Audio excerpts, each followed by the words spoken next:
Welcome back to the New Kids Then and Now special. All right, so Joey, I'm a reporter, so I've got questions. That's how we do it. Yeah. So I want to know, I want to get the goods. Tell me, a few band secrets here. Who had the biggest ego? Biggest ego? Oh my gosh. Well, the good thing, honestly, is I'm sure we all had our moments. Yeah. The great thing about being in a band is that, you know, you have four of the guys to check yourself against, and the freedom to do that. And we have all had our moments where I'm sure we've all rolled our eyes, you know, at that guy for saying that stupid thing. But again, it's nice to do it in the safety. So all of you had pretty healthy egos. Yeah, Okay. I mean, well, I don't know.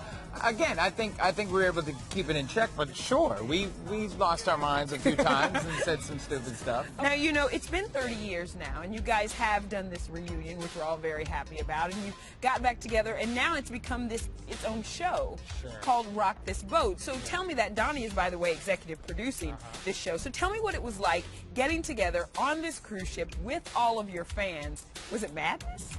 Oh yeah, it was complete madness. One of the cool things about the show is that it's so hard to describe when people say, oh, it's a cruise, but now we have the show to kind of just show everybody how amazing it is. And it's just 4 days of nonstop love and fun and just letting it all hang out. And you know, we give 150%, and the fans are just there to have the time of their lives, and that's our job, to give them the time of their lives. You know, it sounds like a big family, and we like to hear that. You guys are all friends now because you were apart for a while. You spent some time and some years apart. So here's what led up to the New Kids breakup.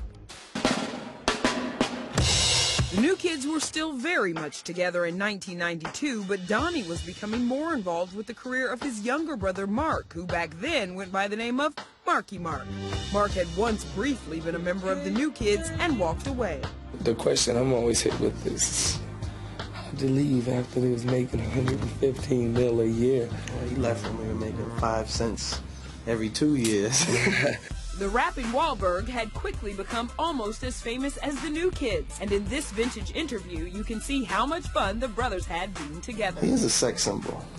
Look at him. Not really, Ski, but he's taking all the weight because he always got all the girls out in front of the house waiting on him. So, you know, all the weight is still on him. He's still the man. I think they're waiting on you, Ski. He's still the man.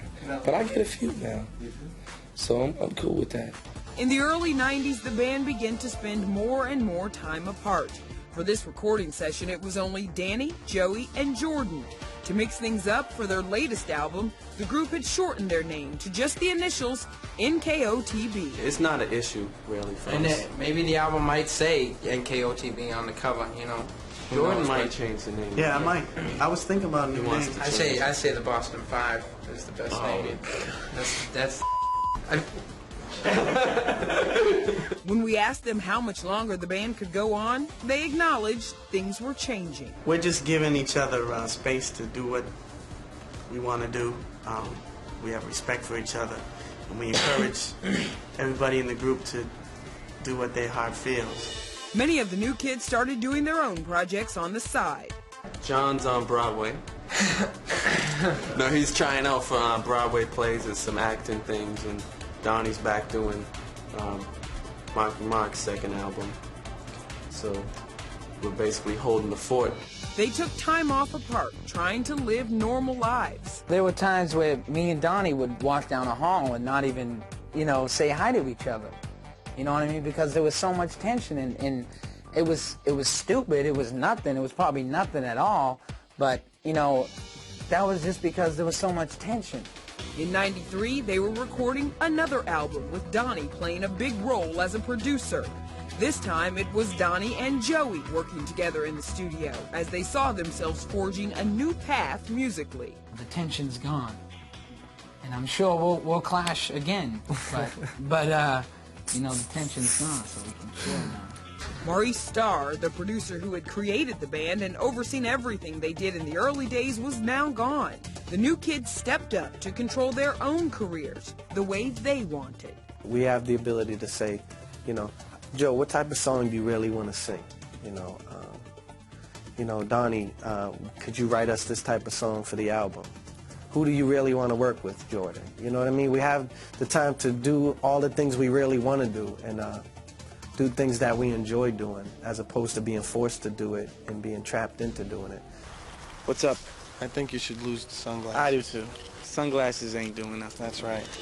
We were with NKOTB as they shot a music video for their new album, Face the Music, in the cold, dark New England woods. We've been off for a year and a half, and I think it was really good for us to get a break from each other. So now that we're back together, I just think there's a lot more, you know, togetherness, and you know, it's just a fresh start, and we like starting with a clean slate.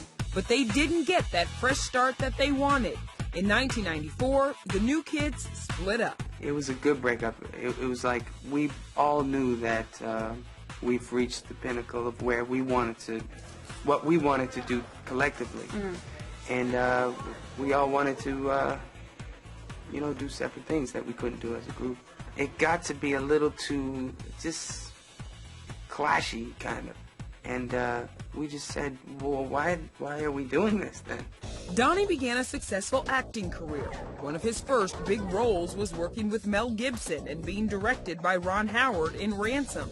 After that, the work poured in. It's a pretty good time for me right now. Yeah, I feel good. You can't start patting yourself on the back. You know, I can't sit here and say, well, I was so good in Ransom, now I'm getting offers to do all these other films.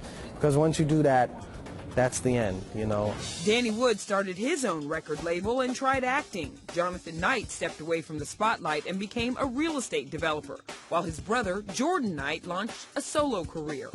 Unlike a lot of teen sensations, when they grew up, the New Kids had protected their wealth. We never really got into the let's go crazy with our money thing. You know, our money was always taken care of very well. And it was good for us because it kept us focused on what we had to do. Joey McIntyre was performing as a solo act and as an actor. But even 3 years after their split, he was still feeling some sort of letdown. I don't look at it as like, yeah, we broke up. I'm proud of that, you know what I mean? In 1997, he took us on a tour of his Boston area home, which was built in 1730. What was once the dining room has turned into the pool room. He was still in his early 20s, but constantly reminded of his New Kids days. We had a lot of young fans, you know, so now they're like in college now, you know? And I'll go out and be like, I loved you, you know what I mean? And I'll say, keep loving me. Don't stop loving me. When we come back, the New Kids' big comeback. We're about to go live, so everyone shh. And teaming up with the Backstreet Boys. That's all next.